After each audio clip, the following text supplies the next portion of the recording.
வாசிக்கலாம். 2 ராஜாக்களின் புஸ்தகம் 5வது அதிகாரம் முதல் வசனம். 2 ராஜாக்களின் புஸ்தகம் 5வது அதிகாரத்தின் முதல் வசனத்தை ஒருவர் வாசிக்கலாமே?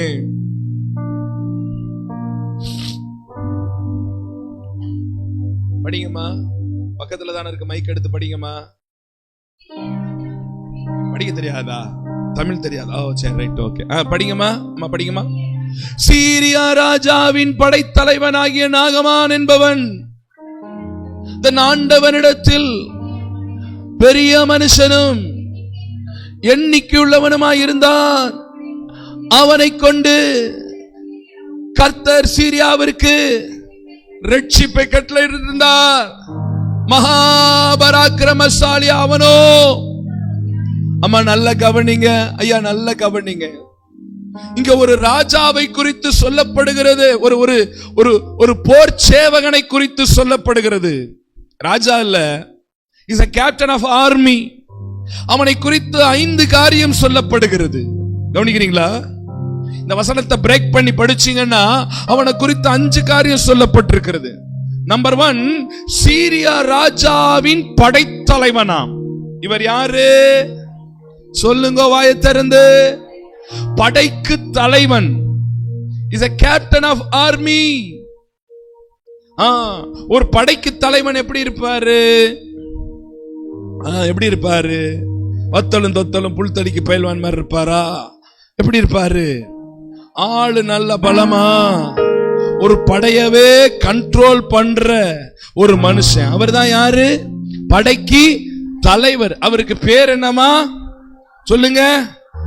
நாகமா இல்ல, நாகமான். சொல்லுங்க பாப்போம், சத்தமா சொல்லுங்க. நாகமான். இதுதான் நாங்க வருஷம் விபிஎஸ்ல சொல்லி கொடுக்க முடியல பாஸ்டர் அப்படின்னு நீங்க சொல்லுவீங்க. கரெக்ட் தான், பரவாயில்ல. நான் இன்னைக்கு உங்களுக்கு விபிஎஸ் எடுக்கிறேன். நாகமான் கதை தெரியாதா பாஸ்டர்? நாகமான் கதை, தாவீது கதைலாம் நாங்க வருஷம் விபிஎஸ்ல சொல்லி தான் கொடுத்துக்கிட்டு இருக்கிறோம். Right, okay. இன்னைக்கு இதுல இருந்து ஆண்டவர் சில காரியத்தை சொல்லட்டும். நம்பர் 1, அவன் யாரு? படைக்கு தலைவன். 2வது அவனை குறித்து சொல்லப்பட்டிருக்கிறது, அவன் தன் ஆண்டவனிடத்தில் எப்படி இருந்தானாமா? பெரிய மனுஷன். அப்படின்னா in English is a big shot. அவன் ஒரு ஐஸ்வரிய சம்பன்னனாயிருந்தான், பணம் பெருத்தவனாயிருந்தான். நம்பர் 1 அவன் யாரு? படைக்கு. 2வது எப்படிப்பட்ட மனுஷன்? பெரிய மனுஷன், ரொம்ப பெரியவருங்க. அவரு எங்க ஊர்ல ரொம்ப பெரியவருங்க. அவர் தாங்க பெரியவரு, பணம் ரொம்ப வச்சிருக்கிறாருங்க, நாட்டாமங்க, அவர் பெரியவருங்க.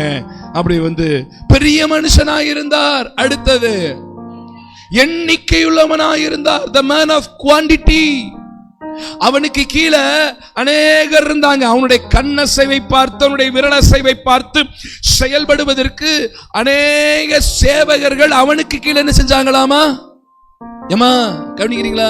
3 காரியம் சொன்னேன். என்னென்ன சொல்லுங்க பாப்பா?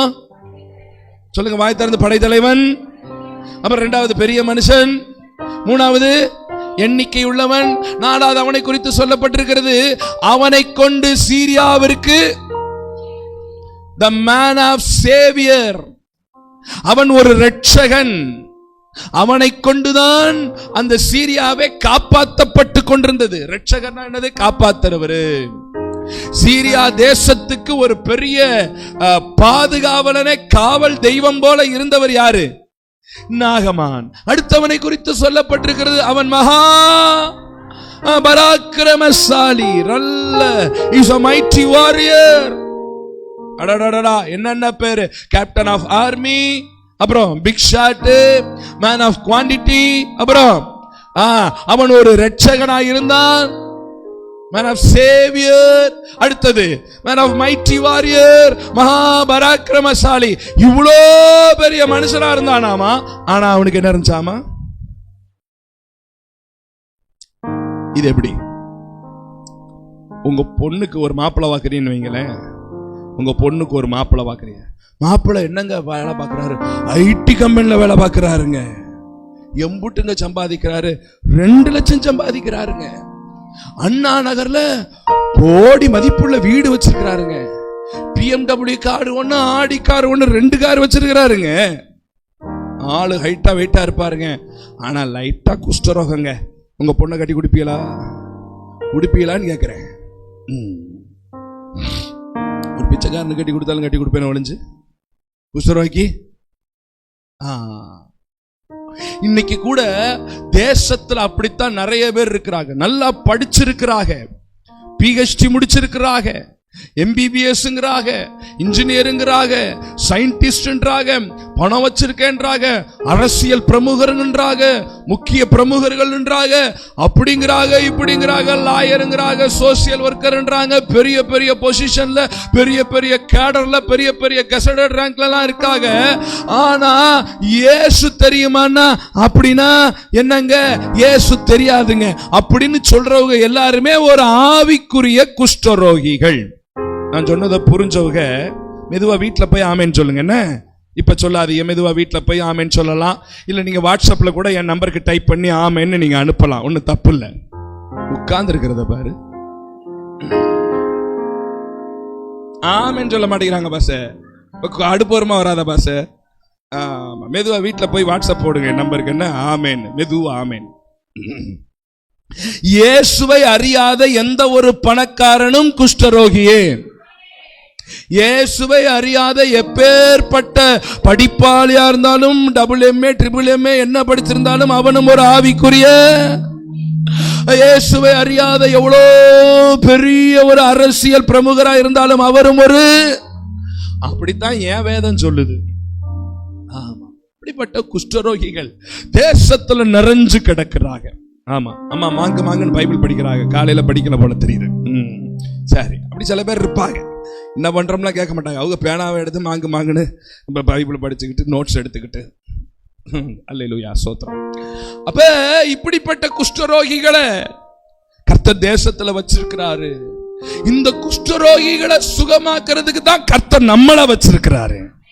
இப்ப ஏன் என்ன அழைச்சாரு அப்படின்னா சொல்லுங்க, குஷ்டரோகிய சுகம் கொடுக்கிறதுக்கு இயேசு என்ன ரட்சித்திருக்கிறார் சொல்லுங்க. இந்த பிரைஸ், குஷ்டரோகிகளை, ஆவிக்குரிய குஷ்டரோகிகளை குஷ்டத்துல இருந்து விடுதலை ஆக்கி சுகம் கொடுக்க இயேசு என்ன ரட்சித்திருக்கிறார்.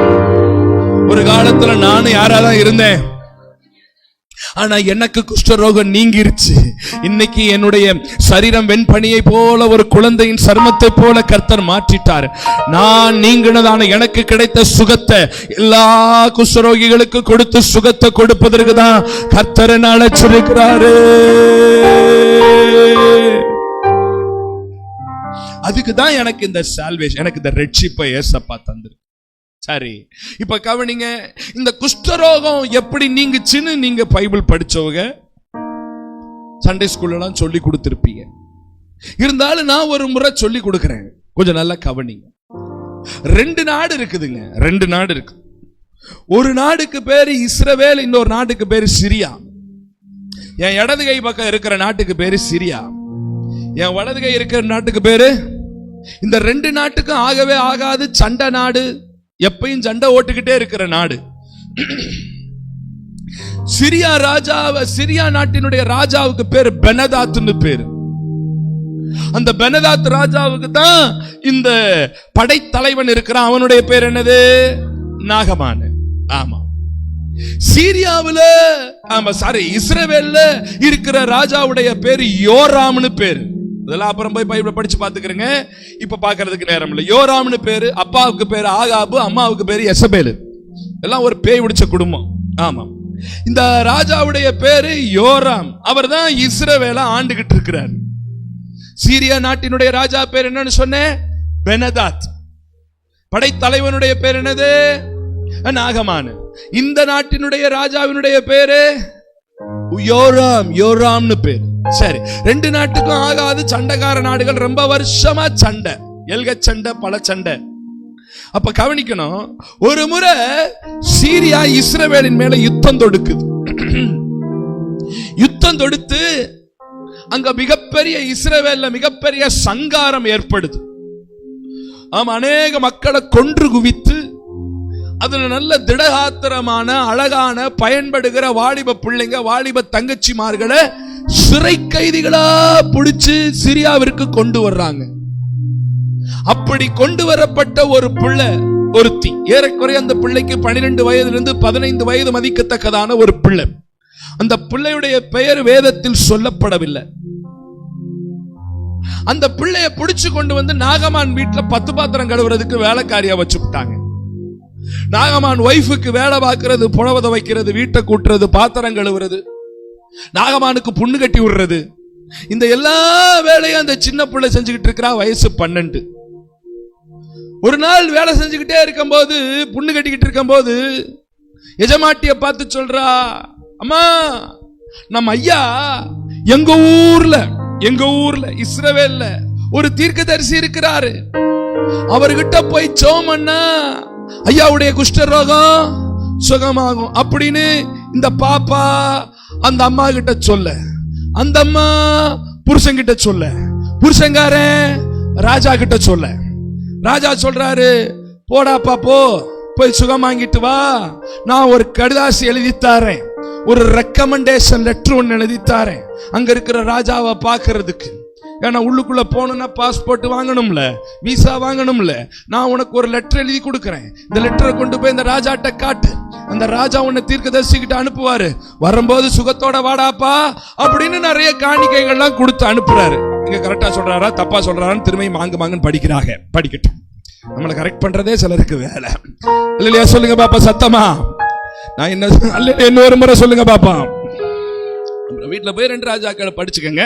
அப்படித்தான் எல்லா ஊழியக்காரன் சொல்றாங்க. நீங்களும் படிக்கிறது இல்ல, நாங்களும் சொல்றது விடுறது இல்ல. Right, okay. இப்ப கவனிங்க. அப்ப இவர் போறாரு, ராஜா கிட்ட லெட்டரை வாங்கிக்கிட்டு காணிக்கைகள் எல்லாம் 2 குதிரை நிறைய எடுத்துக்கிட்டு கூட ஒரு வேலைக்காரனை கூட்டிக்கிட்டு போறாரு. அங்க போய் ராஜாவை பாக்குறாரு. ராஜாவை பார்த்துட்டு அதுக்கப்புறம் ராஜாவை பார்த்துட்டு நேரா தீர்க்கதரிசியை போய் பார்க்கிறார். தீர்க்கதரிசி மனுஷன் இந்த ஆளை கூப்பிட்டு வீட்டுக்குள்ள கூப்பிட்டு ஒரு காப்பி தண்ணி கொடுத்து ஒரு எண்ணெய் ஊத்தி சோம் பண்ணி சுகப்படுத்தி விடுவார்னு பார்த்தா வாச கதவை கூட திறக்காம வெளியில நின்றே சத்தம் போடுறாரு. ஓ, எங்க ஊர்ல ஒரு யோர்தான் ஒரு ஆறு ஓடுது, அங்க போய் 7 தடவை முங்கி எந்திரிச்சு கிளம்பியா அப்படின்ட்டார். அந்த நாகமானு டென்ஷன் ஆயிட்டான் மனுஷன். என்னடா ஊழியக்காரன், இந்த ஊழியக்காரன் பாஸ்டர் வீட்டுக்கு போனா காப்பி கொடுக்கணும், டீ கொடுக்கணும், மத்தியான நேரத்துல போனா சோறு சாப்பிடணும், ஒண்ணு கூட உள்ளவானு கூட கூப்பிட மாட்டேங்குது அப்படின்னு அவருக்கு ரொம்ப வருத்தம் ஆயிப்போச்சு, கோபம் ஆயிப்போச்சு. அவர் சொல்றாரு, எங்க ஊர்ல எல்லாம் பர்பார் இல்லையா, அர்பார் இல்லையா, எங்க ஊர்ல எல்லாம் அம்புட்டு ஆறு ஓடுது, குளம் ஓடுது, கம்மா ஓடுது, எங்க ஊர்ல எல்லாம் முங்காம நம்ம இந்த ஊர்ல தான் வந்து வாடா போலாம், நம்ம ஊருக்கு போலாம்டா, ஒண்ணு அப்படிலாம் ஒண்ணு தேவையில்ல அப்படின்னு அவர் கிளம்பிட்டார். யாரு சொல்லுங்க. ஆனா கூட வந்த வேலைக்காரன் சொல்றான், யோ தகப்பனே, ஏயா டென்ஷன் ஆகுற, இப்ப என்னையா பெருசா சொல்லிட்டாந்தாரு, குளிக்க சொன்னா நீ பாண்ட பையன் அவருக்கு தெரிஞ்சிருக்கு, 7 தடவை முங்கி எந்திரின்னு சொல்லி இருக்கிறாரு, அட முங்கிதான் எந்திரிச்சு பாரு அப்படின்னு அவன் சொல்ல, இவன் பேச்ச கேட்டுட்டு அவரு போய் 1 தரம் 2 தரம் 3 தரம் 4 தரம் 5 தரம் 6 தரம் 7வது முறை முங்கி எழும்பின போது வேதம் சொல்லுகிறது, அவனுடைய சரீரம் ஒரு குழந்தையின் சரீரத்தை போல சுகமானது. ஆமா, இப்ப இவர் ஆமென் சொல்லிடுங்க பாப்பா, கை உயர்த்தி ஒரு அல்லேலூயா சொல்லுங்க பாப்பா. உடனே அவனுக்கு ரொம்ப சந்தோஷமாச்சு. திரும்ப ரிட்டர்ன் வர்றாரு, ஊழியக்காரரை பார்த்து காணிக்கையெல்லாம் கொடுத்துட்டு போலான்ட்டு. காணிக்கை கொடுக்கும் போது அது ஊழியக்காரன் கதவை திறக்க கூடாதா, காணிக்கை வந்திருக்கு, வெயிட்டா வந்திருக்கு, இப்பயாவது ஒரு காப்பியை கொடுப்போன்னு. அப்பயும் இந்த மனுஷன் கதவை திறக்கல. உன் காணிக்கையும் தேவையில்ல, ஒண்ணும் தேவையில்ல, இயேசு உள்ளத்துல வந்துட்டாரு. இயேசு அதுக்கு முன்னாடி காணிக்கை கொடுக்கறதுக்கு முன்னாடி ஒரு ஸ்டேட்மெண்ட் ஒன்னு சொல்றான். என்ன தெரியுமா சொல்றான்? இஸ்ரவேலின் தேவனை போல ஒரு வல்லமையுள்ள தேவன் பூமியில் எங்குமே இல்லைங்கிறத இப்ப நான் அறிஞ்சுக்கிட்டேன் அப்படின்றான். அறிஞ்சுக்கிட்டியா? அது போதும், ரட்சிப்பு உனக்குள்ள வந்துருச்சு. அதனால உன் காணிக்கையும் தேவையில்ல, ஒண்ணும் தேவையில்ல, கிளம்புப்பா அப்படின்ட்டாரு. அவன் கிளம்பி போயிட்டான். இதுதான் 2 ராஜாக்கள் 5வது அதிகாரத்தின் ஃபர்ஸ்ட் ஹாஃப். அடுத்து செகண்ட் ஹாஃப் ஒன்னு இருக்குது. பின்னாடி ஒருத்தன் போய் அந்த காணிக்கை வாங்கி அந்த குஷ்டரோகம் இவனுக்கு வந்தது, அதுக்குள்ள நான் இப்ப போல அந்த செகண்ட் ஹாஃப் குள்ள போல, ஃபர்ஸ்ட் ஹாஃபோட நான் நிறுத்துறேன். இப்ப இத மையமா வச்சுக்கிட்டு தேசத்தின் குஷ்டரோகம் மாறுவதற்கு தேவன் பயன்படுத்தின 4 பாத்திரங்களை குறித்து ஒரு சில காரியங்களை உங்களோடு கூட சொல்லிட்டு, அந்த பாத்திரங்கள் இடத்துல இருந்த குணம் நமக்குள்ளேயும் வரும்னா நம்மையும் கொண்டு அநேகருடைய குஷ்டரோகங்களை கர்த்தர் குணமாக்குவார்னு சொல்லி ஜெபம் பண்ணி முடிச்சிட்டு நான் கிளம்புறேன். ஒரு ஆமென் சொல்லுங்க பாப்போம். தொண்டை கொஞ்சம் ரொம்ப பிடிக்குது, நீங்க கொஞ்சம் கூட மாட அல்லையா ஆமேன்னு சொன்னீங்கன்னா நல்லா இருக்கும். தொடர்ந்து பிரசங்கம் பண்ணிக்கிட்டே இருக்கிறேன். அதனால சில இடங்கள்ல ஆடியோ நம்மளை ரொம்ப பழி வாங்கிறது. இன்னைக்கு பரவாயில்ல, இங்க நல்லா இருக்கு. ஒரு ஊழியக்காரனுக்கு ஒரு பிரசங்கியாருக்கு 2 தேவை. பாஸ்டருக்கு தெரியும் நினைக்கிறேன். நல்ல ஆடியோ, நல்ல ஆடியன்ஸ். இது இருந்தா பிரசங்கம் ஃப்ரீயா போகும். இது 2ல 1 பழி வாங்கினாலும் ரொம்ப கஷ்டம். அப்படிதானே பாஸ்டர்? ஆடியோ நல்லா இருக்கணும், ஆடியன்ஸும். ஆமா, ஆடியன்ஸ் பேசுறியா பேசுறா பார்க்கலாம் அப்படின்னு உட்கார்ந்து இருந்தீங்கன்னா வரும்போது அப்படி ரிசீவ் பண்ணி ஒரு ஆமேன், ஒரு அல்லேலூயா, ஒரு சோத்திரம் அப்படிலாம் சொன்னீங்கன்னா ஈஸியா பொலோவா போகும். எப்படி போகும்? போட்டோம். சரி, கவனிங்க. இப்ப நான் சொல்றதெல்லாம் சொல்லுங்க. ரொம்ப நன்றிப்பா, உனக்காக இந்த மனசு வந்துச்சே, தோத்திரம், நல்ல உள்ள. அப்ப நான் சொல்றதெல்லாம் சொல்லுங்க பாப்போம். நம்பர் 1, சிறு பெண். சொல்லுங்க பாப்போம். ஆமா, இன்னொரு சொல்லுங்க, சிறு பெண். ஆமா. ரெண்டாவது ஆமா, ராஜா. சொல்லுங்க பாப்போம். 3வது வேலைக்காரன். சொல்லுங்க பாப்போம். 4வது ஊழியக்காரன். சொல்லுங்க பாப்போம். ஏன் மங்குது? சிறு பெண்ணுக்கு சொன்ன அதே எஃபெக்ட்ல சொல்ல வேண்டாமா? சிறு பெண், ராஜா, வேலைக்காரன், ஊழியக்காரன். சிறு பெண், ராஜா, வேலைக்காரன், ஊழியக்காரன், வேலைக்காரன், ராஜா. அம்புடுதான் செய்தி. இந்த 4 பேர் இந்த போட்டாகல்ல. ஒவ்வொருத்தரையும் பத்தி ஒரு 5 நிமிஷம் பார்த்துட்டு முடிக்கிறதுக்கு கர்த்தர் கிருபை தருவாராக. நம்பர் 1, இந்த சிறு பெண். நல்லா கவனிங்க. ஏற்கனவே சொன்னேன், இந்த 2 நாடு எப்படிப்பட்ட நாடு? சண்டைக்கார நாடு. இங்க இருந்து சீரியாவிலிருந்து தண்டுகள் புறப்பட்டு இஸ்ரவேலின் மேல யுத்தம் தொடுத்து அங்க இருக்கிற ஒரு சின்ன பிள்ளையதான் கொண்டு வந்து என்ன செஞ்சிருக்கிறாங்க? எத்தனை வயசு பிள்ளை? இந்த பிள்ளைக்கு எத்தனை வயசு? 12 வயசு, 13 வயசு, 14 வயசு. ஆமா, நம்ம சாந்தி அம்மா பேத்தி வயசு இருக்கும். டேனியா வயசு இருக்கிற பிள்ளை. டேனியா வயசுல இருக்கிற பிள்ளைகளுக்கு எப்படி இருக்கும் மனசு? என்ன ஸ்நாக்ஸ் தான் வாங்கி கொடுப்பாங்க, திங்கலாம். நல்ல ஸ்நாக்ஸ் சாப்பிடுற வயசு. விதவிதமா ட்ரெஸ் வாங்கி போட்டு பார்த்து செல்ஃபி எடுத்து சித்திகளுக்கு அனுப்புற ஒரு வயசு. விளையாடுற வயசு. விதவிதமா வாட்ச் வாங்கி கட்டி பார்க்கிற ஒரு வயசு. தன்னை ஒத்த பிள்ளைகளோட விளையாடணும்னு நினைக்கிற ஒரு வயசு. அடிக்கடி கடைக்கு போய் விரும்பினதை வாங்கி சாப்பிடணுங்கிற ஒரு வயசு. அப்படிப்பட்ட வயசுல இருக்கிற ஒரு பிள்ளைய அவ கண்ணு முன்னாடியே துடிக்க அவங்க அம்மா அப்பாவை வெட்டி கொண்டு போட்டு அந்த பிள்ளைய சிறை கைதியா கொண்டு வந்து வெட்டினவன் வீட்டிலேயே வேலை செய்யணும்னா அந்த பிள்ளைகளுடைய மனநிலை எப்படி இருக்கணும் கொஞ்சம் யோசிச்சு பார்க்கணும். எப்படி இருக்கும் அந்த பிள்ளையுடைய மனநிலை? என்ன கொன்னவன், எங்க அம்மா அப்பாவை கொன்னவனுடைய காலுக்கு நான் புண்ணு கட்டிக்கிட்டு இருக்கிறேன். என்னை ஒத்த பிள்ளைகள் விளையாண்டு கொண்டிருக்கிறார்கள். என்னை ஒத்த பிள்ளைகள் ரோட்ல விளையாடுறாங்க. என்னை ஒத்த பிள்ளைங்க சைக்கிள் ஓட்டிக்கிட்டு இருக்கிறாங்க. ஆனா என் கண்ணு முன்னாடி என் தகப்பனும் தாயும் துடிதுடிக்க கொன்னவன் இவன். இவன் சாப்பிட்டு போடுற எச்ச பாத்திரத்தை நான் விளக்கிக்கிட்டு இருக்கிறேனே. ஒரு மிகப்பெரிய வேதனை அவருடைய இருதயத்தை கவ்விக்கொண்டிருக்கும். நாங்க எங்க சர்ச்ல இருந்து ஒரு 30 கிலோமீட்டர் தூரத்துல தண்ணீர் பந்தல் பட்டின்னு ஒரு இடத்துல நரிக்குறவர் மத்தியில ஊழியம் செஞ்சுக்கிட்டு இருக்கிறோம். அவங்க மத்தியில இந்த கதையை நான் சொன்னேன். எல்லாம் ஊசி பாசி விக்கிறவங்க சாமியோ குரூப். அங்க இருந்து ஒரு 8 குடும்பம் ரட்சிக்கப்பட்டு சபைக்கு வராங்க. ஆனா அவங்கள பார்த்தா இப்ப நரிக்குறவர் மாதிரி இருக்காது. நம்மளை விட ஆள் சூப்பர் ஆயிட்டாங்க இப்ப. அப்ப அவங்க மத்தியில நான் இந்த கதையை சொல்லி அவங்களுக்கு உட்கார வச்சு ஒரு மைதான ஒரு பொட்டல் கிரவுண்ட்ல உட்கார வச்சு அவங்களுக்கு இந்த கதையை சொல்லிட்டு சொன்னேன், நீங்க அந்த சின்ன பிள்ளையா இருந்தா என்ன பண்ணிருப்பீங்கன்னு ஒரு அம்மாட்ட கேட்டேன். அந்த அம்மா சொல்லுச்சு, வந்தோள் தூங்கிட்டு இருக்கும்போது நைட்டு ஒரு பெரிய கல்லை தூக்கி அவன் மண்டபலம் போட்டு கொண்டிருப்பேன் மாஸ்டர். அப்படித்தானே இருக்கும், எல்லாருக்கும் அப்படித்தானே இருக்கும். எங்க அம்மாவை கொன்னவன், எங்க அப்பாவை கொன்னவன், அவ்வளவு வேதனைகளை சுமந்துகிட்டு இருக்கிற அந்த புள்ள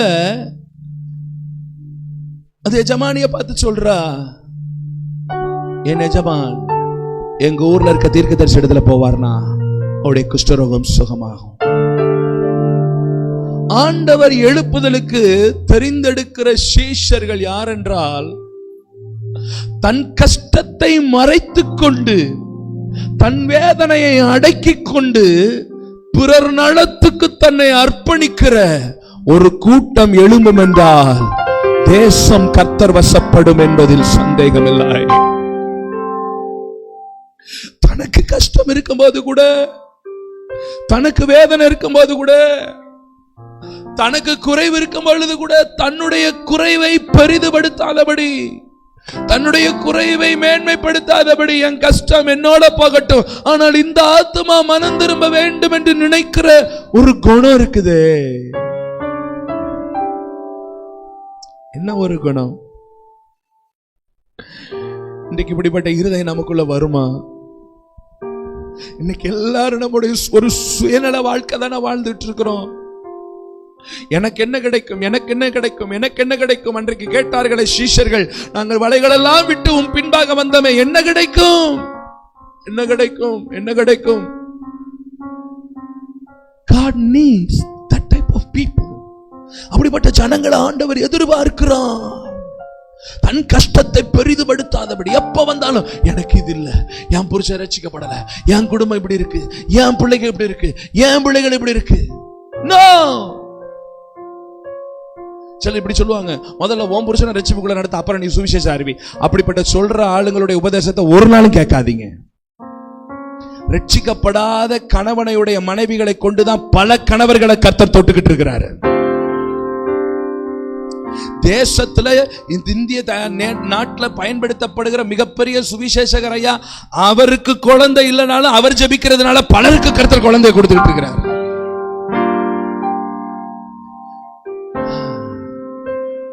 என் கஷ்டம் பெருசு இல்லைங்க, என் புருஷன் ரட்சிக்கப்படலாம், பரவாயில்ல இருந்துட்டு போட்டோம், என் பிள்ளைங்க ரட்சிக்கப்படல, பரவாயில்ல இருந்துட்டு போதும். ஆனால் நான் பட்ட பாடு அடுத்தவன் படக்கூடாது.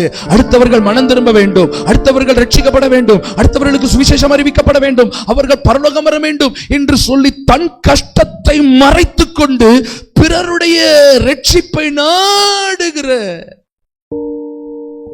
bunch of people கர்த்தர் தேடிக்கிட்டு இருக்கிறார். இது ஒரு பெரிய இருதயம். இந்த இருதயத்துக்கு நம்மை அர்ப்பணித்து பழகுவோம். உங்க கஷ்டத்தையே சொல்லிட்டு இருக்காதீங்க, உங்க வேதனையவே புலம்பிக்கிட்டு இருக்காதீங்க, உங்க கஷ்டத்தையே பெருசுப்படுத்தாதீங்க.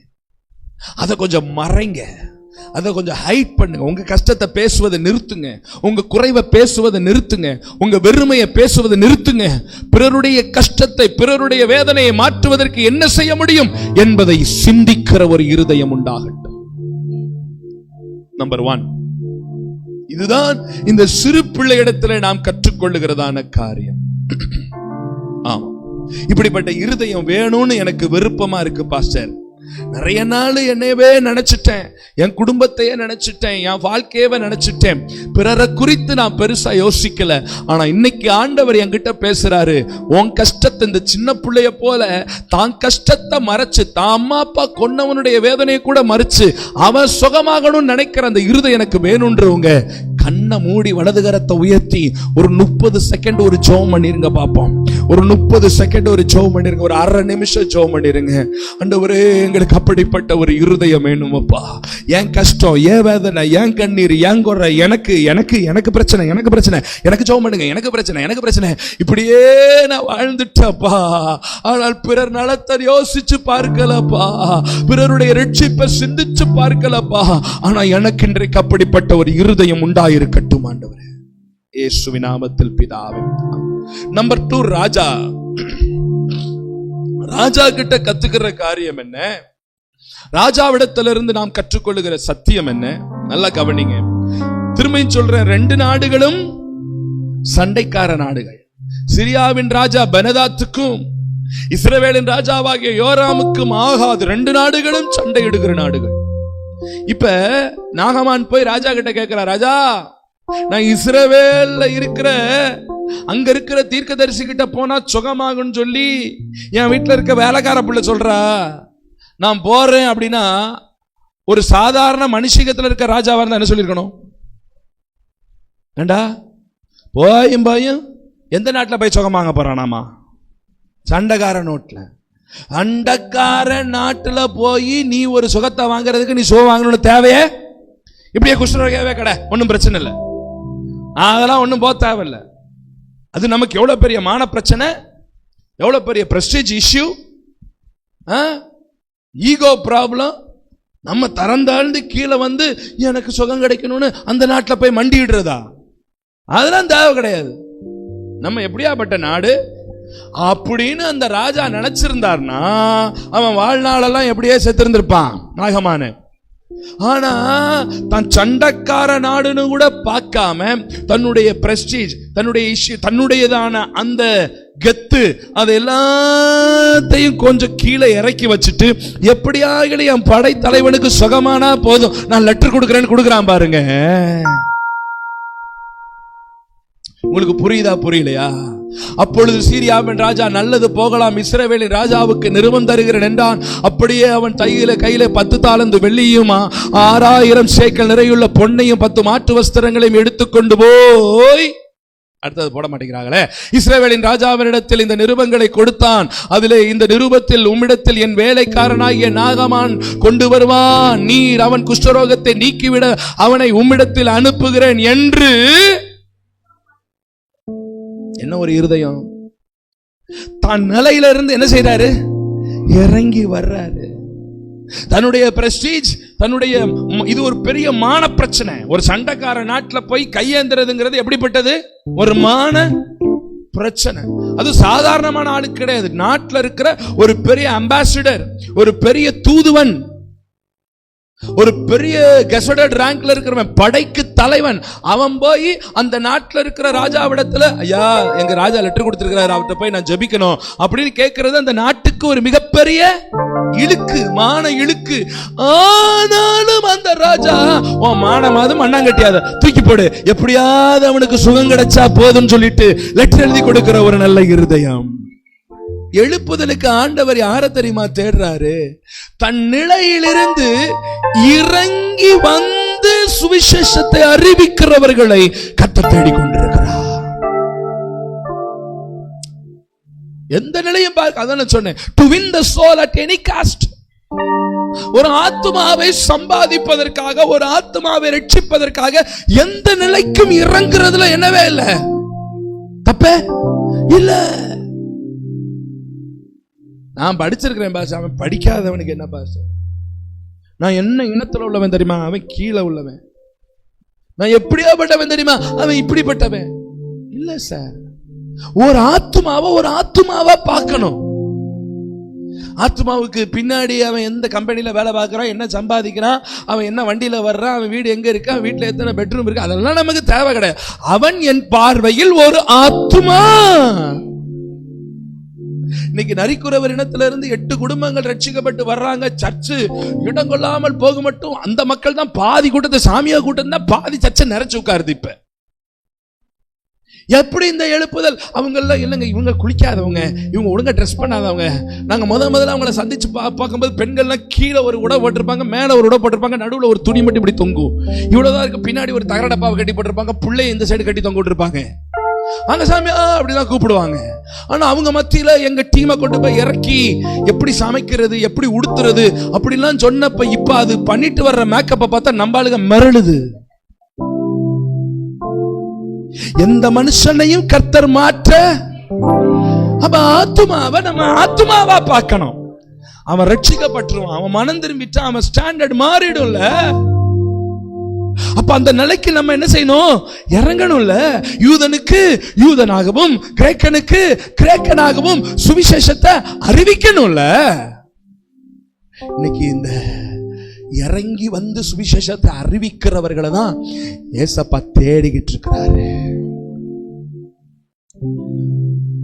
அவர் தம் பிதாவுக்கு சமமாய் இருப்பதை கொள்ளையாடின பொருளா எண்ணாமல் தம்மை தாமே வெறுமையாக்கி சிலுவையின் மரண பரியந்தம் தம்மை தாழ்த்தி.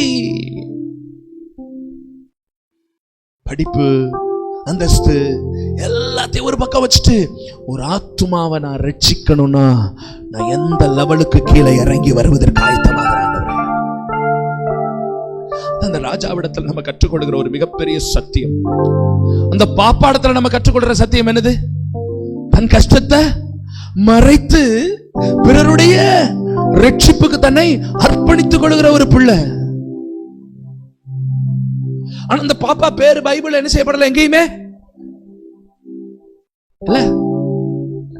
உண்மையா ஊழியம் செய்யணும்னு விரும்புற தேவ பிள்ளைகளுக்கு நமக்கு பேரு ஒண்ணும் பெருசு தேவையே. நமக்கு யாரும் நோட்டீஸ் அடிக்கணும், நம்மளை யாரும் இன்வைட் பண்ணணும், நம்ம படத்தை போடணும் தேவையே கிடையாது. என்னுடைய ஊழியத்தை, என்னுடைய காரியங்களை பரலோகம் என்ன செஞ்சுக்கிட்டே இருக்குது. உங்களுக்கு ஒண்ணு தெரியுமா? இந்திய தேசத்தின் எழுப்புதல்ல மிகப்பெரிய எழுப்புதல், நிறைய பேர் தெரியாதவங்களை கொண்டு கர்த்தர் தேசத்துல எழுப்புதலை கொண்டு வந்துகிட்டு இருக்கிறார். நமக்கு தெரிஞ்சது ஒரு மோகன் செய்யா, ஒரு பால் தினகரன் ஐயா, ஒரு பெர்க்மேன் செய்யா, இவங்களை தான் நமக்கு தெரியும். ஆனா இவர்களை விட இன்னும் மறைமுகமாக இருந்து தேசத்துல பல்லாயிரங்களை பல லட்சங்களை கர்த்தர் பக்கம் திருப்பி கொண்டிருக்கிற பல பரிசுத்தவான்களை இந்திய தேசத்துல கர்த்தர் வச்சிருக்கிறார். உங்களுக்கு தெரியுமா? நாலு மாவடியில இருக்கிற தேவனுடைய கூடாரம், நாலு மாவடிக்கு எத்தனை பேர் போயிருக்கிறீங்க? எங்க அம்மா போயிருப்பாங்களே, அங்கே தானே இருப்பிய. சோத்திரம், நல்லது, தப்பு இல்ல, ரைட்டு.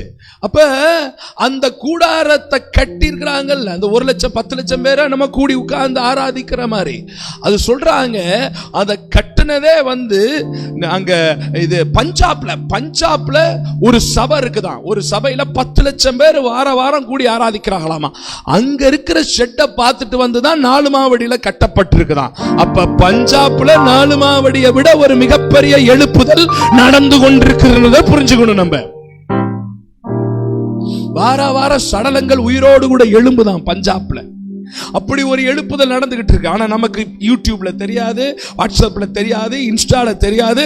ஆனா அங்க ஒரு மறைமுகமான எழுப்புதல் நடந்து கொண்டிருக்கிறது.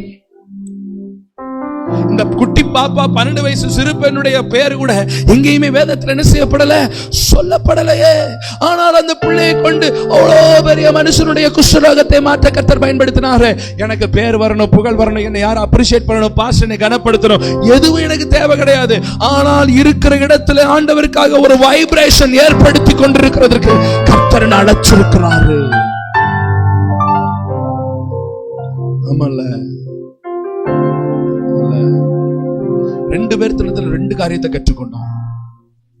உன் கஷ்டத்தை மறை, பிறர் நலத்தை நாடு. சுவிசேஷம் அறிவிப்பதற்காக எந்த ஸ்தானத்திலும் இருந்து உன்னை கீழே தாழ்த்திக் கொள்வதற்கு அர்ப்பணித்துக் கொள்ளுகிற ஒரு இருதயம் கர்த்தர் தரட்டும். 3வது ஒரு காரியம், வேலைக்காரனை குறித்து ஸ்தோத்திரம். எல்லாம் படிச்சுக்கிறீங்க, அப்புறம் படிச்சுக்கிறீங்க, நான் சொல்லி முடிச்சிடறேன். இப்ப இவன் வர்றான், தீர்க்கதரிசியுடைய வீட்டுக்கு வராரு. தீர்க்கதரிசி ஒரே வார்த்தையில சொல்லி அனுப்பிடுறாரு, போப்பா போய் யோர்தான்ல போய் முங்கி எந்திரிச்சிட்டு போ. உடனே நாகமானுக்கு ரொம்ப டென்ஷன் ஆகி சொல்றான், ஆமா எங்க ஊர்ல சிரியாவினுடைய தமஸ்குல பர்பார் இல்லையா, அர்பார் இல்லையா, அங்கெல்லாம் இல்லாதது இங்க இருக்குன்னு என்ன பெருசா சொல்றாரு. அவனுக்கு தெரியல யோர்தானுடைய மதிப்பு என்னன்ட்டு. யோர்தான் அவ்வளவு ஒரு ஆசீர்வாதமான ஆறு. ஏசப்பாவே அங்கதான் ஒரு ஞானஸ்நானம் எடுத்தார். உளுந்து போன கோடாரி அங்கதான் மிதக்க ஆரம்பிச்சுச்சு. கானானுக்கு போறதுக்கு முன்னாடி கர்த்தர் பிளந்த ஒரு ஆறு யோர்தான் ஆறு. இப்படி யோர்தானை பத்தி பிரசங்கம் பண்ணா அது ஒரு பெரிய பிரசங்கம். இப்ப அதுக்குள்ள நான் போகல. ஆனா அத்தனை பெரிய ஒரு ஆசீர்வாதம் நிரம்பின ஒரு ஆறு தான் எந்த ஆறு? அவனுக்கு அந்த மதிப்பு தெரியல, மரியாதை தெரியல. சிலருக்கு சபையினுடைய மதிப்பு தெரியறது இல்ல, மரியாதை தெரியறது இல்ல. நான் யோர்தான்ல போய் 7 தடவை முங்கி எந்திரிச்சிட்டு பாப்பா, வாயா யோர்தான்ல போய் முங்கணுமா? அதெல்லாம் முடியாது, பாப்பா போலாம் அப்படின்னு வேலைக்காரனை பார்த்து சொல்றான். இதுக்கு ஈக்குவலா வேலைக்காரன் இப்ப டென்ஷன் ஆயிருந்தானா என்ன ஆயிருக்கும்?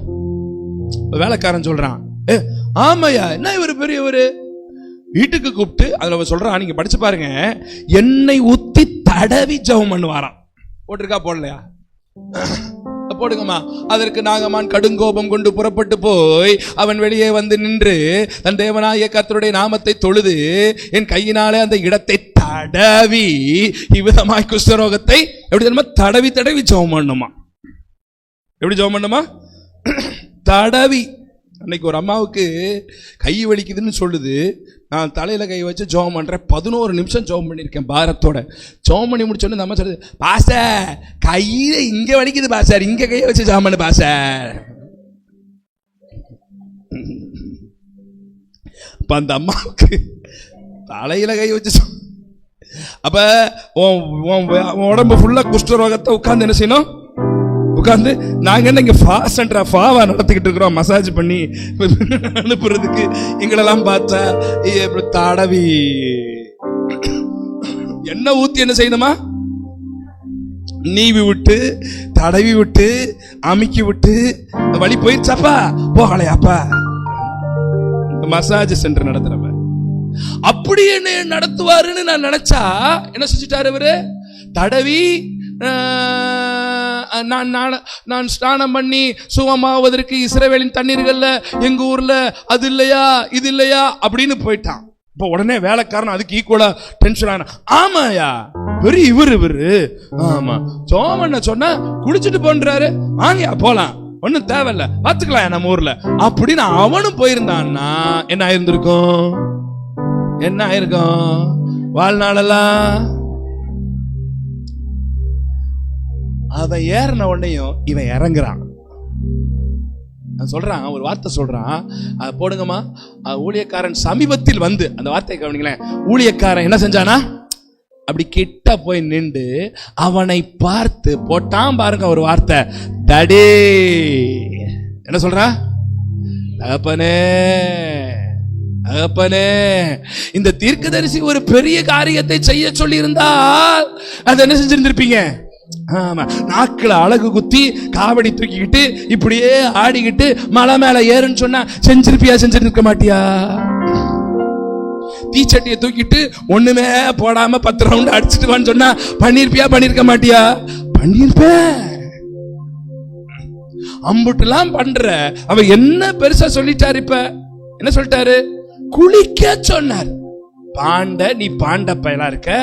யோர்தான் ஒரு பரிசுத்தம் உள்ள ஒரு ஆறு, அவருக்கு அந்த வெளிச்சம் இருக்குது, உனக்கு வெளிச்சம் இல்ல, உன் கண்ணு இருளா இருக்கு. ஒரு 7 தடவை முங்கிதான் எந்திரிச்சு பாருங்களேன் அப்படின்னு சொல்றார். நல்லா கவனிங்க. சுவிசேஷம் அறிவிக்கிறதற்கு 3வது நமக்கு தேவை என்னன்னா சமயோகித புத்தி, the timely gospel. The timely gospel, சமயோகித புத்தி. யாருக்கு எந்த நேரத்துல எப்படி சொல்லணுங்கிற ஒரு ஞானத்தை கர்த்தர் நமக்கு தர்றவரா இருக்கிறாரு. ஆமா ஆமா, கஷ்டத்துல வேதனையில ஹாஸ்பிட்டல்ல போய் தீக்காயம் பட்டிருக்கிற வார்டுல போய் பாருங்களேன். ஐயோ, வாழை இலையில போட்டு படுக்க வச்சிருப்பாங்க. ரண வேதனையில இருக்கிறவங்களுக்கு நீங்க ஜெபம் பண்ணீங்கன்னா உடனே இயேசுவை ஏத்துக்குருவாங்க. தற்கொலை எண்ணத்துல இருக்கிறவங்களுக்கு சுவிசேஷம் அறிவிக்கப்பட்டால் உடனே ஏற்றுக்கொள்வார்கள். வியாதியின் கொடூரத்தில் இருக்கிறவர்களை சந்திப்பதற்கு கர்த்தர் நம்மளை அழைச்சிருக்கிறாரு. தற்கொலை எண்ணத்துல இருக்கிறவங்களுக்கு, கடன் பிரச்சனையின் உச்சத்துல இருக்கிறவங்க, வியாதியின் கொடுமையில இருக்கிறவங்க, பிசாசின் பிடியில இருக்கிறவங்க, அப்படிப்பட்ட ஆள்களையா டார்கெட் பண்ணி அட்டாக் பண்ணா அநேகரை கர்த்தர் பக்கம் தூக்குறதுக்கு கர்த்தர் இரக்கம் செய்வார். சபை கொல்லாது, சபை இடம் கொள்ளாது. சபையில எல்லாம் ஞாயிற்றுக்கிழமை சனிக்கிழமையில இருந்தே ஆராதனை ஆரம்பிச்சிரும். நான் ஒன்னு சொல்றேன், நல்லா கவனிங்க. ஒரு எழுப்புதலின் நாள் ஒண்ணு வரப்போகுது. என்ன வரப்போகுது? அது வந்துட்டு போகுது பாஸ்டர், இப்ப என்னன்றியா அதுக்குன்றது உட்கார்ந்துருக்காது பாரு. ஒரு அல்லேலூயா சொல்லுங்க பாப்போம். ஒரு எழுப்புதலின் நாள் ஒண்ணு வரப்போகுது. நீங்க படிச்சு பாத்தீங்கன்னா ரட்சிக்கப்பட்டவர்களை கர்த்தர் அனுதினமும் சபையிலே, அப்படின்னா என்ன அர்த்தம்? அனுதினமும் அன்னைக்கு ஆராதனை நடந்திருக்கனால எத்தனை மணிக்கு முடிக்கணும்? 9 மணிக்கா 8 மணிக்கா? 8 மணிக்கு முடிக்கணுமா? ஆமா மாம்ல, ஆமா 9க்கு தான் முடிப்பேன். என்ன பண்ணுவிய? சரி, முடிச்சிடலாம். ரட்சிக்கப்பட்டவர்களை கர்த்தர் அனுதினமும் சபையில சேர்த்து கொண்டாருன்னா அப்ப அனுதினமும் அன்னைக்கு என்ன நடந்திருக்குது? ஆமா. இப்ப எப்படி நடக்குது? ஞாயிற்றுக்கிழமை ஒரு நாள் நடக்குது, வெள்ளிக்கிழமை ஒரு 5-6 பாட்டிகள் வந்து உட்கார்ந்து இருந்துட்டு போறாங்க. எல்லாம் பேரம் பேத்தி எடுத்ததுக்கு தான் வருது. ஆமாமா இல்லையா? அப்ப இப்ப இப்ப இப்ப இப்ப அந்த வசனம் நமக்கு பொருந்தாது பாருங்க. ரட்சிக்கப்பட்டவர்களை வாரந்தோறும் சபையில் சேர்த்து கொண்டார், அப்படிதான் சொல்லணும், அப்படித்தானே? ஆனா அன்னைக்கு ரட்சிக்கப்பட்டவர்களை கர்த்தர் அனுதினமும். அப்ப எழுப்புதலின் காலம்னு ஒண்ணு வரும்போது நல்லா எழுதிக்கிறீங்க. என்ன பாஸ்டர்? எழுப்புதலின் காலம்னு ஒண்ணு வரும்பொழுது டெய்லி ஈவினிங் சர்ச்சில் சர்வீஸ் நடந்துகிட்டே இருக்கும். உங்களுக்கு என்ன பிரச்சனை? பொறாமையா இருக்கா?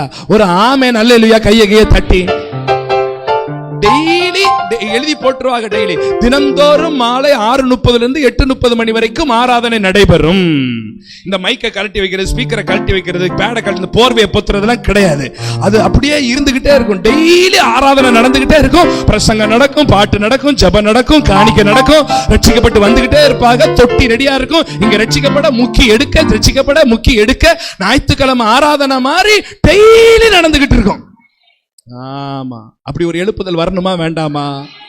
நடக்குமா நடக்காதா? திண்டுக்கல்ல வருமா வராதா? மதுரையில வருமா வராதா? சென்னை பட்டணத்துல வருமா வராதா? உலகளாவிய அளவுல ஒரு எழுப்புதல் வரப்போகுது. ஆமா. அதுக்குதான் கர்த்தர் நம்மளை தகுதிப்படுத்திக்கிட்டு இருக்கிறார். ஆமா. அப்ப டைம்லியா எந்த நேரத்துல யாருக்கு சொல்லணும், எப்படிப்பட்ட ஆளை தூக்கணும் அப்படிங்கறத ஸ்கெட்ச் போட்டு பிளான் பண்ணி ஆளை தூக்கணும். ஆமா. ஒருத்தரை தூக்குறதுக்கு எப்படி எல்லாம் ஸ்கெட்ச் பண்ணி பிளான் பண்ணி எங்க வர்றாரு, எப்படி வர்றாரு, எத்தனை பேரோட வர்றாரு அப்படின்னு போய் தூக்குறாங்கல்ல. அது மாதிரி ஆவிக்குரிய பிள்ளைகளா இருக்கிற நாமும் இந்த ஆத்துமாவை எப்ப சொல்லலாம், எப்படி சொல்லலாம், எந்த நேரத்துல சொல்லலாம்னு ஜெபம் பண்ணி ஆத்துமாவை கர்த்தர் பக்கம். அல்லேலூயா. கடைசியா ஒண்ணு யாரு? ஊழியக்காரன். இப்ப எல்லாம் சுகமாயெல்லாம் முடிஞ்ச உடனேயும் அம்புட்டையும் கொண்டுகிட்டு என்ன செய்யறாரு? ஊழியக்காரன்ட்ட கொண்டு வராரு, காணிக்க கொண்டு வராரு. ஆமா. ஊழியக்காரன் என்ன செஞ்சிருந்திருக்கணும்? நானா இருந்தா என்ன தெரியுமா செஞ்சிருப்பேன்? இப்ப என்கிட்ட வாங்க, மத்த ஊழியக்காரோட சொன்னாதான பிரச்சனை, நானே என்னை சொல்லிக்கிறேன். அப்ப என்கிட்ட எல்லாம் வந்தா இப்ப 2வது தடவை வரும்போது கண்டிப்பா கதை என்ன செஞ்சிருப்பேன்? வாங்க சார், வாங்க ஐயா, இப்படி வந்தையா, இப்ப சுகமாயிட்டையா. நான் முதல்ல வரும்போதே ஃபர்ஸ்ட் ஒரு போட்டோ எடுத்திருப்பேன். சகோதரர் ஜெபித்ததற்கு முன்பு, சகோதரர் ஜெபித்ததற்கு, அண்ணன் ஜெபித்ததற்கு முன்பு, அண்ணன் ஜெபித்ததற்கு பின்பு போடணும்ல. அப்பதான் நம்ம விளம்பரமாக முடியும். அதெல்லாம் போட்ட வீடியோலாம் கரெக்டா மீடியா நின்று இப்ப கூட இந்த கூட்டத்தை கூட எடுத்துட்டு இருக்கு பாருங்க. அதெல்லாம் கிளீனா எடுத்துரும். ஒன்ன விடாம எங்களுக்கு ஸ்டேட்டஸ் போடுறதானே வேலை. ஒரு ஆமேன்னு சொல்லுங்க, அல்லேலூயா சொல்லுங்க. 2 எடுத்து வச்சுட்டேன். இப்ப வந்த உடனே சொல்லுவார், சார் இந்த மாதிரி இருந்தேன் பாருங்க, குளிச்சு எந்திரிச்சு வந்த உடனேயும் அப்படின்னு. கொண்டு வாயா, கொண்டு வா. பால்கனி கட்டிக்கிட்டு இருக்கிறேன், ஏறக்குறைய 3.5 லட்சம் ரூபாய் தேவைப்படுது. அதுக்குத்தான் ஆண்டவர் இந்த காக்காவாக ஒன்ன என்ன செஞ்சிருக்கிறாரு? கொண்டு வந்திருக்கிறாரு. வச்சுட்டு இதே இது நீ ஆஸ்பத்திரிக்கு ட்ரீட்மெண்ட்டுக்கு போயிருந்தா எவ்வளவு செலவாயிருக்கும், அவ்வளவுலாம் நான் கேட்கல. அதுல தசம பாகத்தை மட்டும் இப்படிங்கிறது யார் புத்தி? ஏன் புத்தி. அப்பதான் உங்க புத்தியா? பத்தியா? ஆனா அவர் சொல்றாரு, ₹1 வேணாம். அதுக்கு முன்னாடி அவர் ஸ்டேட்மெண்ட் சொல்லுவான் பாருங்க, அதை போடுங்கம்மா. அப்பொழுது அவன் கூட்டத்தோடு எல்லாம் தேவனுடைய மனுஷனிடத்தில் திரும்பி வந்து அவருக்கு முன்பாக நின்று, இதோ இஸ்ரவேலின் தேவனை தவிர பூமி எங்கும் வேறே தேவன் இல்லை என்பதை இது போதும். இப்ப அவனுக்குள்ள என்ன வந்துருச்சு? ஆமா, சுகத்தோட சேர்ந்து என்னமோ வந்துருச்சு. அவன் தேடி வந்தது சுகத்தை. சுகம் கிடைச்ச உடனே இப்ப வாயில ஒரு டிக்ளரேஷன் வருது. என்ன வருது? இஸ்ரவேலின் தேவனை தவிர வேற தேவன். அப்ப ரட்சிப்பும் கூட சேர்ந்து என்ன செஞ்சிருச்சு? வந்துருச்சு. அதனால அவர் சொல்லிட்டாரு, உனக்கு ரட்சிப்பு வந்துருச்சு, அது போதும், உன் காணிக்கை தவிர ஒண்ணும் தேவையில்லை, எடுத்துட்டு கிளம்பு. 4வது, எதையும் எதிர்பாராமல் சுவிசேஷம் அறிவிக்கிறவர்களை கர்த்தர் தரார். Unexpected gospel. எதையுமே எதிர்பாராதபடி நான் ஊழியம் செஞ்சா என்ன கிடைக்கும், கவர் கிடைக்குமா, அப்படியெல்லாம் இல்லாதபடி எது கிடைக்குதோ கிடைக்கலையோ சுவிசேஷம் அறிவிக்கிறது என்மேல் விழுந்த கடமையா இருக்கிறது. சுவிசேஷகனே, உன் சுவிசேஷகத்தினுடைய வேலையை நீ செய். அதுக்குத்தான் கர்த்தர் என்ன அர்ப்பணிச்சிருக்கிறாரு. அப்படின்னு சொல்லி இந்த 4 குணம் நமக்குள்ள வந்துருச்சுன்னா நாம தேசத்தின் குஷ்டரோகத்தை நீக்குவதற்கு கர்த்தர் நம்மளை பயன்படுத்துவார். சொல்லுங்க, குட்டி பாப்பாட்ட என்ன கத்துக்கிட்டோம்? பிறர் நலத்தை நாடம். ராஜா கிட்ட என்ன கத்துக்கிட்டோம்? வேலைக்காரன் என்ன கத்துக்கிட்டோம்? சமயம் நேரத்துக்கு ஏற்றபடி அவர் டென்ஷன் ஆனா நம்ம என்ன செஞ்சிடணும்? புருஷன் டென்ஷன் ஆனா நம்ம என்ன செஞ்சிடணும்? நம்ம ஈக்குவலா டென்ஷன் ஆனோம்னா அப்புறம் பெரிய பிரச்சனை. ஒன்னு ஏறும் போது ஒன்னு இறங்கிடணும். எப்பயுமே சொல்றேன், ஒருத்தன் டென்ஷனா கத்துறான்னா நீங்க ஈக்குவலா டென்ஷன் ஆங்க. நீங்க என்ன செஞ்சிருங்க? அதனால நமக்கு ஒன்னும் குறைஞ்சு போயிட கிடையாது. கர்த்தர் நம்மோட இருக்கிறார்ல. இறங்குனா ஒரு ஆத்துமாவை தப்பு வச்சுட்டானே. அடுத்தது கடைசியா ஊழியக்காரன் எதையுமே எதிர்பாராத கண்களை மூடி ஜெபிக்கலாம். காணிக்கை எடுப்பாங்களா? எடுக்கிறது இல்லையா? சரி, கண்ணை மூடி ஜெபம் பண்ணுவோம். ஹல்லேலூயா. கிருபை நிறைந்த நல்ல தகப்பனே சப்பா, இந்த நாளிலையும் யதார்த்தமாக இந்த கூட்டத்திலே ஒரு கூட்டத்தை ஆண்டவரே உம் பக்கம் திருப்புவதற்கு, தேசத்தின் குஷ்டரோகம் நீங்குவதற்கு, ஒரு குரூப்பை உம் பக்கம் திருப்புவதற்கு கர்த்தர் பயன்படுத்தி கொண்டிருக்கிறதுக்காக ஸ்தோத்திரம். எங்க நோக்கம் எல்லாம் அநேக குஷ்டரோகிகளை நாங்க சுகமாக்கணும்ப்பா. அநேக குஷ்டரோகிகளை சிலுவை பக்கம் கொண்டு வரணும்ப்பா. அதுக்கு எங்களை ஒரு பயனுள்ள பாத்திரமா பயன்படுத்துங்க ஆண்டவரே. நாங்க இருக்கிற இடத்துல, நாங்க படிக்கிற இடத்துல, நாங்க வேலை பார்க்கிற இடத்துல எங்களுக்கு முன்னாடி ஒரு 10 மாசத்தை வச்சிருக்கிறீங்க. எப்படியாயிலும் சிலரை கர்த்தர் பக்கம் திருப்புறதுக்கு, எப்படியாயிலும் சிலருடைய குஷ்டரோகத்தை நீக்கி விடுவதற்கு எங்களை பயனுள்ள பாத்திரமா பயன்படுத்தணும். பாதத்துல வைத்து ஜெபிக்கிறோம். கர்த்தர் நடத்துங்க. போதகர் ஐயாவுக்காக, போதகர் அம்மாவுக்காக ஜெபிக்கிறோம். நல்ல சுகத்தை கொடுங்க. குடும்பங்கள் ஆசீர்வதி. இயேசுவின் நாமத்தில் கேட்கிறோம் நல்ல பிதாவே, ஆமென். என் ஆத்துமாவே கர்த்தரை ஸ்தோத்திரி. என் முழு உள்ளமே என் ஆத்துமாவே கர்த்தரை ஸ்தோத்திரி. அவர் செய்த சகல உபகாரங்களை ஒரு நாளும் மறவாதே. ஆமென்.